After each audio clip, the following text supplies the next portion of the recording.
Eh bien, ces deux nouveaux épisodes sont vraiment très forts. Bonjour à toutes et à tous, on se retrouve pour la critique de l'épisode 3 et 4 de Daredevil Born Again. Comme pour la vidéo précédente, il y aura une partie spoil et une partie sans spoil. Merci de prendre le temps de me voir. Je dois bien l'avouer, ce n'est pas totalement déplaisant de te revoir. Dans la vidéo précédente, j'étais très content de la qualité de la réalisation. C'est toujours le cas, mais il y a ça moins de charme quand même que la série originale. Mais par contre, elle trouve quand même son charme dans cette série-là. C'est moins bien, mais bon, fallait bien que Daredevil soit de retour, et malheureusement, il n'y avait pas d'autre choix que avoir une régression niveau réalisation, c'était évident. Pour les épisodes 3 et 4, eh bien franchement c'est excellent, on est toujours sur un rythme très rapide et en même temps un peu lent. L'épisode 3 se concentre sur la partie tribunal et l'épisode 4 se concentre sur l'après-tribunal et ses conséquences, c'est excellent. Même si l'épisode 4 c'est plutôt un épisode de transition pour ce qui arrive la semaine prochaine avec 2 épisodes. C'est un gros kiff cette série en tout cas, pour l'instant je n'ai pas grand chose d'autre à dire sur en partie non spoil. Donc si vous hésitez toujours, eh bien franchement foncez, ça vaut le coup. Et bien maintenant passons à la partie spoil. Merci de prendre le temps de me voir. Je dois bien l'avouer, ce n'est pas totalement déplaisant de te revoir. L'épisode 3 était dingue en termes de rythme et de pression. Les retournements de situation sont vraiment cool à suivre et quel plaisir de retourner cette âme du tribunal comme dans la saison 2 de Daredevil avec le Punisher. Et ouais, c'était un pur kiff et revoir Matt Murdock comme ça. Et puis surtout, waouh, il y a certaines scènes, elles sont très très fortes. Non, franchement, ils ont fait un boulot monstrueux sur cette partie du tribunal. Malheureusement, j'avais été spoilé par les réseaux parce que pour regarder Daredevil, eh bien, il faut surtout pas ouvrir les réseaux parce que dans les 2 secondes qui suivent, vous faites spoil. Malheureusement, je me suis fait spoil la mort de White Tiger. Malgré ça, j'étais quand même surpris parce que par la fin et le crâne, l'apparition du crâne du Punisher, et ça, franchement, c'est un arc qui va me faire kiffer.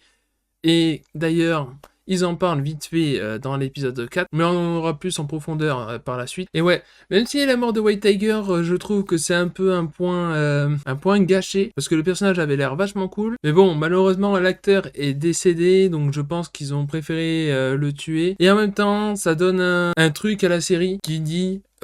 chaque personnage que vous voyez peut mourir. Bon, ça on le savait déjà avec Foggy qui meurt dans les 15 premières minutes, évidemment. Mais ça prouve que, en dehors de Foggy, ils savent ce qu'ils font. Et que j'espère que ça va continuer comme ça, avoir plein de surprises de ce genre. Et je pense qu'on n'est pas prêt pour ce qui va arriver. Déjà parce que les prochains épisodes, il y en a 2 qui sortent mercredi prochain.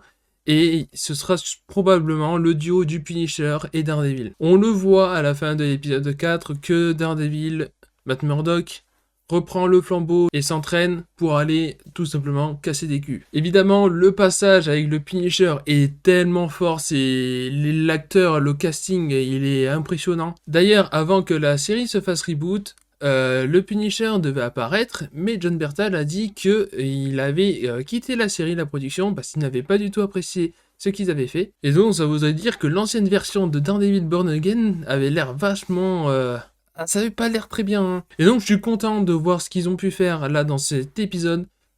Franchement, Jon Bernthal, il m'avait tellement manqué en Punisher. Après 5 ans, et oui, parce que la saison 2 de The Punisher, ça date de 2019 maintenant. Pardon, 6 ans. Et waouh, qu'est-ce qui m'avait manqué, Jon Bernthal? Déjà, c'est mon acteur préféré, donc évidemment, j'ai pas d'objectivité. Il est impressionnant, ça, il est trop fort. Il arrive à émouvoir en à peine 5 minutes avec son discours envers Matt pour justement lui faire raviver son esprit de vengeance. Et le dialogue...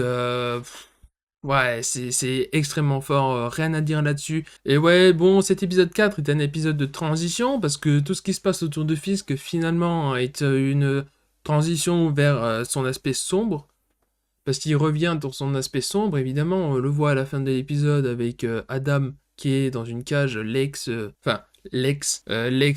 Vanessa. Et c'est là qu'on se dit, ah là là, le combat entre Fisk et Daredevil, ça va être fort. Mais je pense que ce sera pas pour cette saison. Parce que la toute fin de l'épisode nous montre Muse. Ou Muse, je sais pas comment on dit exactement. Et ça a l'air effrayant.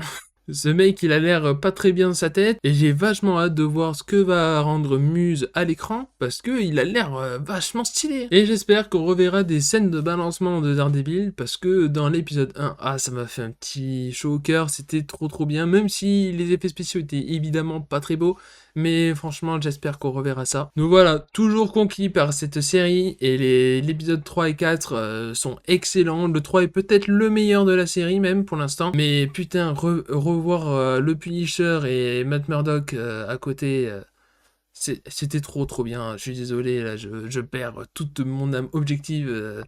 C'était génial. Bon voilà, c'était tout pour cet avis sur l'épisode 3 et 4 de Daredevil Born Again. J'espère que ça vous aura plu, n'hésitez pas à mettre un petit pouce bleu. N'hésitez pas à me suivre aussi sur les réseaux sociaux, tout est dans la description, et sur Twitch, parce que je me mets à live sur plein de jeux différents. Aujourd'hui, dans l'après-midi, vous allez me voir sur Doom, donc n'hésitez pas à venir. Bref, c'était Castlefall, j'espère que cette vidéo vous aura plu, si c'est le cas, n'oubliez pas de mettre un petit pouce bleu, et puis moi je vous dis à la prochaine. Ciao tout le monde!